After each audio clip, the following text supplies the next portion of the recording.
राम राम भक्तों, आज सुनते हैं श्री सत्यनारायण व्रत कथा। पहला अध्याय।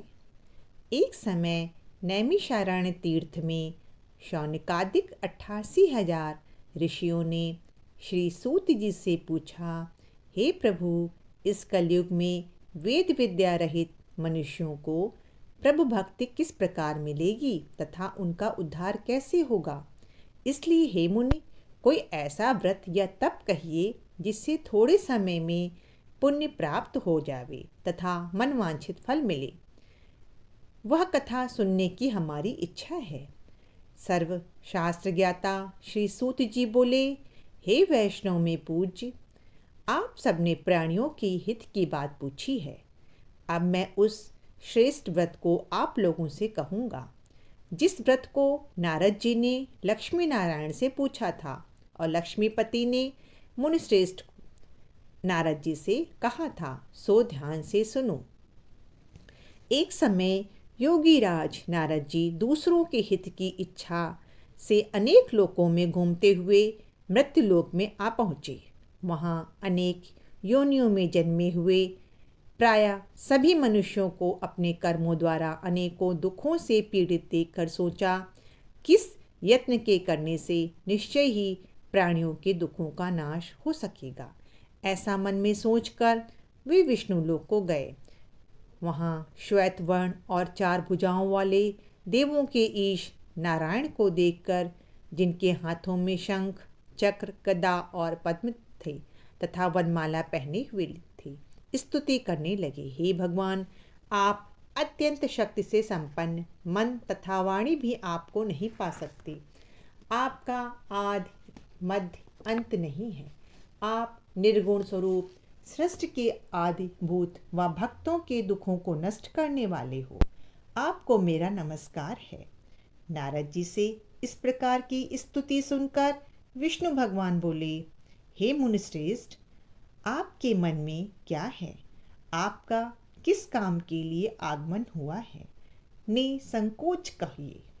तब नारद जी बोले, मृत्युलोक में सब मनुष्य जो अनेक योनियों में पैदा हुए हैं, अपने अपने कर्मों के द्वारा अनेक प्रकार के दुखों से दुखी हो रहे हैं। हे नाथ, मुझ पर दया रखते हुए बतलाइए कि उन मनुष्यों के सब दुख थोड़े से ही प्रयत्न से कैसे दूर हो सकते हैं। श्री भगवान जी बोले, हे नारद, मनुष्यों की भलाई के लिए तुमने बहुत अच्छी बात पूछी है। जिस काम के करने से मनुष्य मुंह से छूट जाता है वह मैं कहता हूँ।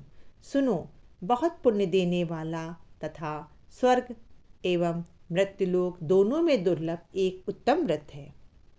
आज मैं प्रेमवश होकर तुमसे कहता हूँ, सत्यनारायण का यह व्रत अच्छी तरह विधि पूर्वक करके मनुष्य आयु पर्यंत वहाँ सुख भोग कर मरने पर मोक्ष को प्राप्त हो सकता है।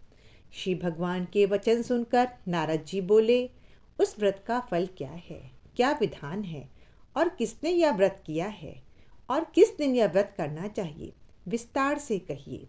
भगवान बोले, दुख शोक आदि को दूर करने वाला, धन धान्य को बढ़ाने वाला, सौभाग्य तथा संतान को देने वाला यह व्रत सब स्थानों पर विजयी करने वाला है।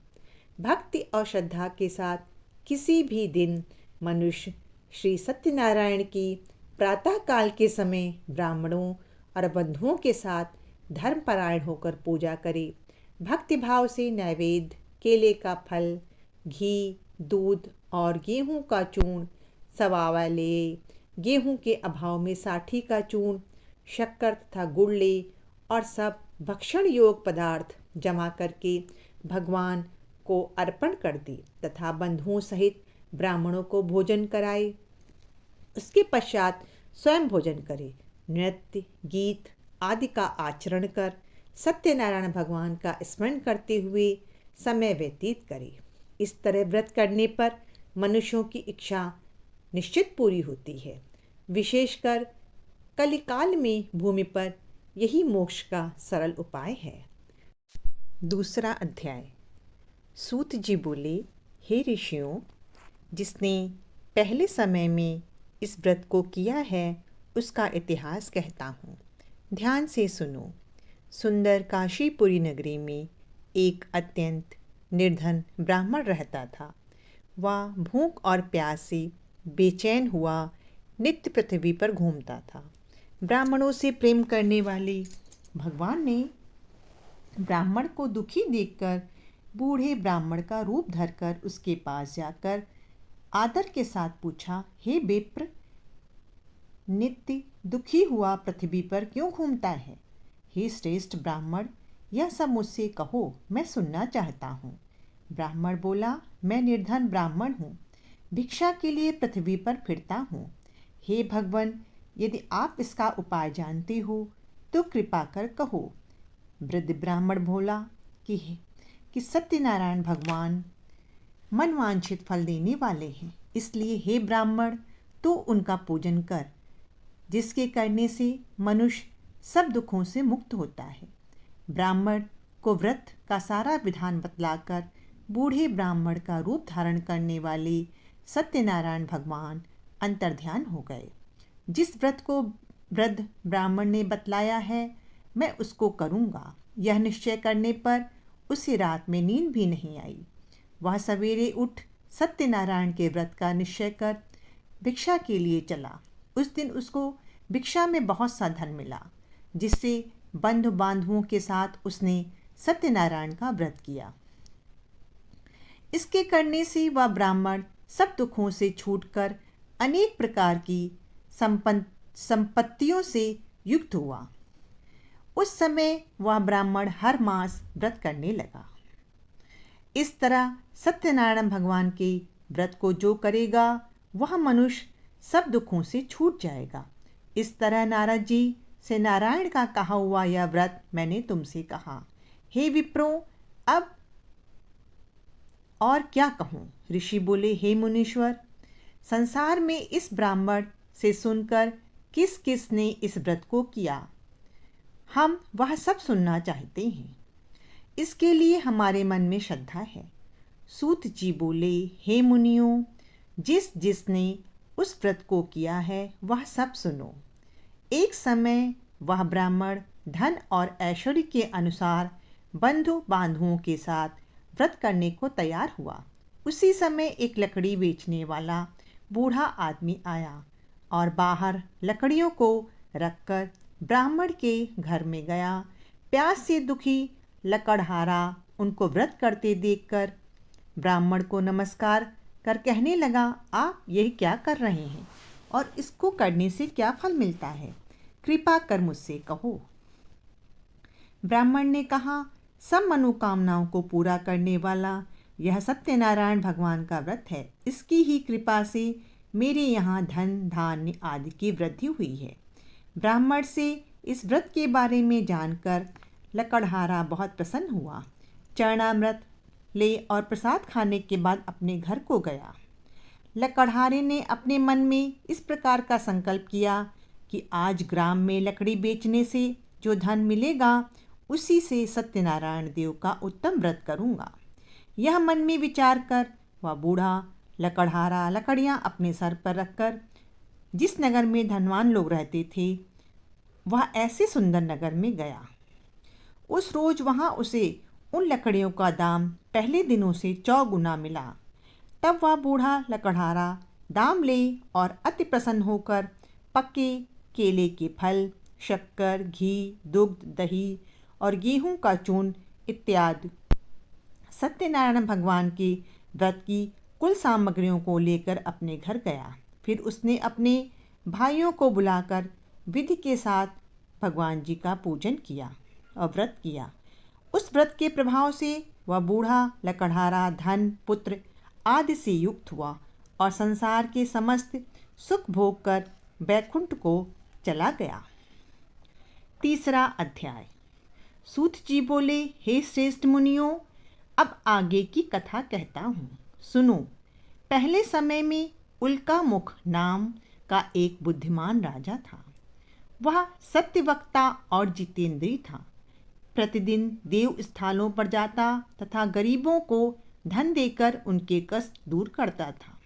उसकी पत्नी कमल के समान मुख वाली और सती साध्वी थी। भद्रशिला नदी के तट पर उन दोनों ने श्री सत्यनारायण का व्रत किया। उस समय वहाँ एक साधु वैश्य आया। उसके पास व्यापार के लिए बहुत सा धन था। वह नाव को किनारे पर ठहराकर राजा के पास आ गया और राजा को व्रत करते हुए देखकर विनय के साथ पूछने लगा, हे राजन, भक्ति युक्त चित्त से आप यह क्या कर रहे हैं? मेरी सुनने की इच्छा है, सो आप यह मुझे बताइए। राजा बोला, हे साधु, अपने बंधुओं के साथ पुत्रादि की प्राप्ति के लिए या महाशक्तिवान सत्यनारायण भगवान का व्रत व पूजन किया जा रहा है। राजा के वचन सुनकर साधु आदर से बोला, हे राजन, मुझसे इसका सब विधान कहो। मैं भी आपके कथा अनुसार इस व्रत को करूँगा। मेरी भी कोई संतान नहीं है और इससे निश्चय ही होगी। राजा से सब विधान सुन व्यापार से निवृत्त हो वह आनंद के साथ घर आ गया। साधु ने अपनी स्त्री से संतान देने वाला उस व्रत का समाचार सुनाया और कहा, जब मेरे संतान होगी तब मैं इस व्रत को करूँगा। साधु ने ऐसे वचन अपनी स्त्री लीलावती से कहे। एक दिन उसकी स्त्री लीलावती पति के साथ आनंदित हो, सांसारिक धर्म में प्रवृत्त हो, सत्यनारायण भगवान की कृपा से गर्भवती हो गई तथा 10वें महीने में उसके एक सुंदर कन्या का जन्म हुआ। दिनों दिन वह इस तरह बढ़ने लगी जैसे शुक्ल पक्ष का चंद्रमा बढ़ता है। कन्या का नाम कलावती रखा गया। तब लीलावती ने मीठे शब्दों में अपने पति से कहा कि जो आपने संकल्प लिया था कि भगवान का व्रत करूँगा, अब आप उसे करिए। साधु बोला, हे प्रिय, इसके विवाह पर करूँगा। इस प्रकार अपनी पत्नी को आश्वासन दे वह नगर को गया। कलावती पितृगृह में वृद्धि को प्राप्त हो गई। साधु ने जब नगर में सखियों के साथ अपनी पुत्री को देखा तो तुरंत दूत बुलाकर कहा कि पुत्री के वास्ते कोई सुयोग्य वर देख कर आओ। साधु की आज्ञा पाकर दूत कंचन नगर पहुंचा और वहां पर बड़ी खोज कर देखभाल कर लड़की के लिए सुयोग्य वणिक पुत्र को ले आया। उस सुयोग्य लड़के को देखकर साधु ने अपने बांधुओं सहित प्रसन्नचित्त अपनी पुत्री का विवाह उसके साथ कर दिया। किंतु दुर्भाग्य से विवाह के समय भी उस व्रत को करना भूल गया। तब श्री भगवान क्रोधित हो गए और श्राप दिया कि तुम्हें दारुण दुख प्राप्त होगा। अपने कार्य में कुशल साधु बनिया जामाता सहित समुद्र के समीप स्थित रत्नपुर नगर गया और वहां दोनों ससुर जमाई चंद्रकेतु राजा के उस नगर में व्यापार करने लगे। एक रोज भगवान सत्यनारायण की माया से प्रेरित होकर कोई चोर राजा का धन चुराकर भागा जा रहा था, किंतु राजा के दूतों को आता देखकर चोर ने घबराकर भागते हुए राजा के धन को वहीं चुपचाप रख दिया जहां वो ससुर जमाई ठहरे हुए थी। जब दूतों ने उस साधु वैश्य के साथ राजा के धन को रखा देखा तो वे दोनों को बांध कर ले गए और प्रसन्नता से दौड़ते हुए राजा के समीप जाकर बोले, यह 2 चोर हम पकड़ कर लाए हैं, देखकर आज्ञा दें। तब राजा की आज्ञा से उनको कठोर कारावास में डाल दिया गया और उनका सब धन छीन लिया। सत्यनारायण भगवान के श्राप द्वारा उनकी पत्नी भी घर पर बहुत दुखी हुई और घर पर जो धन रखा था चोर चुरा कर ले गए। शारीरिक व मानसिक पीड़ा तथा भूख प्यास से अति दुखित हो अन्न की चिंता में कलावती एक ब्राह्मण के घर गई।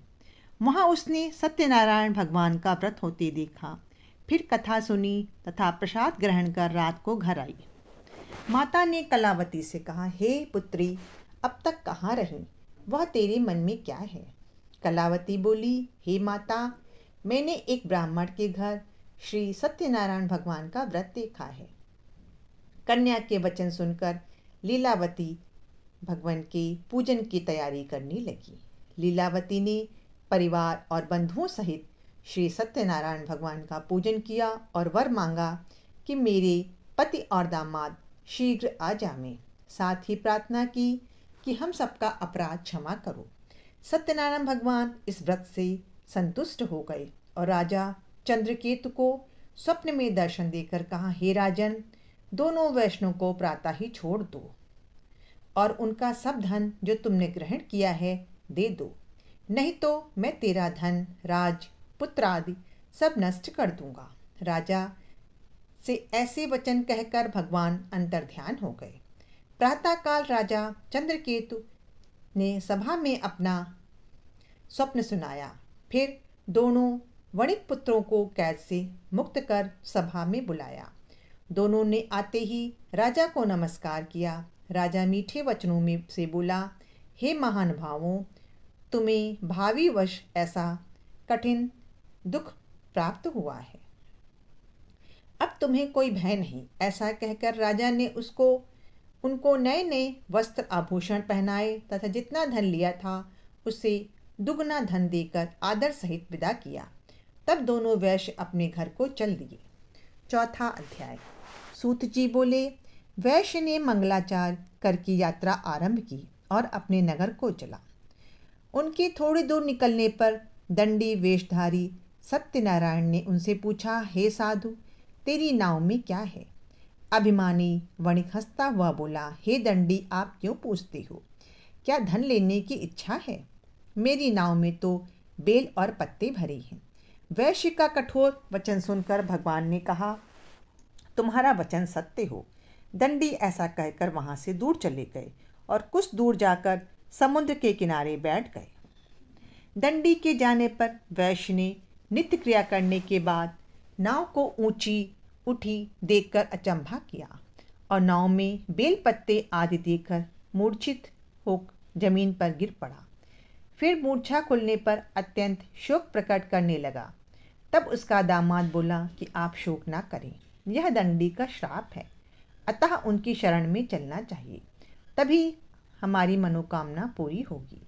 दामाद के वचन सुनकर साधु वणिक दंडी के पास पहुंचा और अत्यंत भक्त भाव से नमस्कार करके बोला, हे भगवान, आपकी माया से मोहित ब्रह्म आदि भी आपके रूप को नहीं जानते, तब मैं अज्ञानी कैसे जान सकता हूँ? आप प्रसन्न होइए, मैं सामर्थ्य के अनुसार आपकी पूजा करूँगा। मेरी रक्षा करो और पहले के समान नौका में धन भर दो। उसके भक्ति युक्त वचन सुनकर भगवान प्रसन्न हो उसकी इच्छा अनुसार वर देकर अंतर्ध्यान हो गए। तब उन्होंने नाव पर आकर देखा कि नाव धन से परिपूर्ण है। फिर वह भगवान सत्यनारायण का पूजन कर साथियों सहित अपने नगर को चला। अब अपने नगर के निकट पहुंचा, तब दूत को घर भेजा।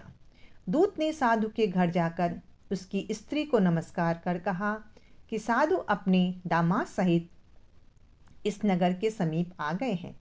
ऐसा वचन सुन साधु की स्त्री ने बड़े हर्ष के साथ सत्यदेव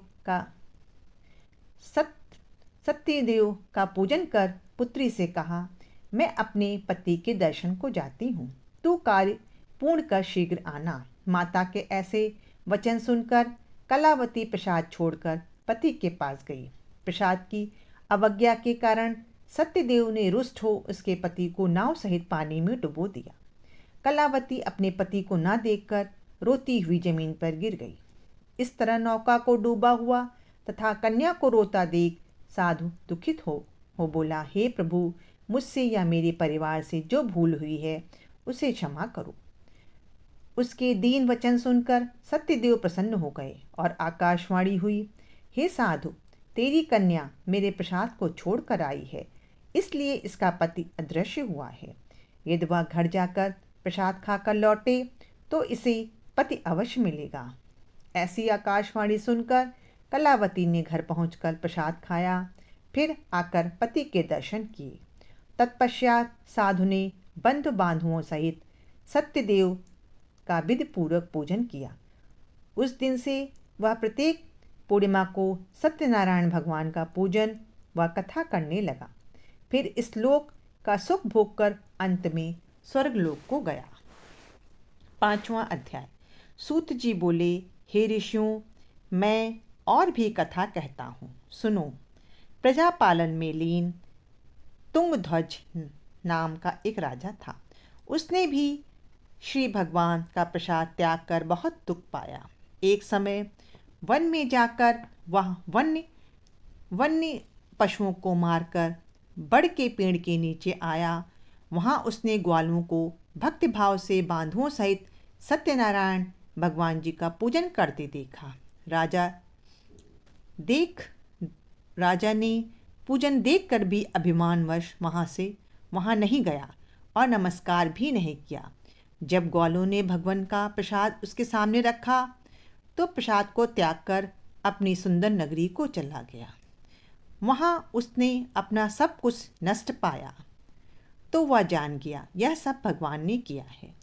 तब वह विश्वास कर ग्वालों के समीप गया और विधिपूर्वक पूजन का प्रसाद खाया तो सत्यनारायण भगवान की कृपा से सब कुछ पहले जैसा था वैसा ही हो गया। फिर दीर्घ काल तक सुख भोग कर मरने पर स्वर्गलोक को गया। जो मनुष्य इस परम दुर्लभ व्रत को करेगा, भगवान की कृपा से उसे धन धान्य की प्राप्ति होगी। निर्धन धनी और बंदी बंधन से मुक्त होकर निर्भय हो जाता है। संतानहीनों को संतान प्राप्ति होती है तथा सब मनोरथ पूर्ण होते हैं और अंत में बैकुंठ धाम को जाता है। जिन्होंने पहले इस व्रत को किया है, अब उनके दूसरे जन्म की कथा कहता हूँ। वृद्ध शतानंद ब्राह्मण ने सुदामा का जन्म लेकर मोक्ष को पाया। उल्का मुख नाम का राजा दशरथ होकर बैकुंठ को प्राप्त हुआ। साधु नाम के वैश्य ने मूढ़ध्वज बनकर अपने पुत्र को आरी से चीरकर मोक्ष को प्राप्त किया। महाराज तुंगध्वज ने स्वयं भू होकर भगवान में भक्ति युक्त कर्म कर मोक्ष प्राप्त किया। इति श्री सत्यनारायण व्रत कथा संपूर्णम। बोलिए सत्यनारायण भगवान की जय। बोलिए सत्यनारायण भगवान की जय।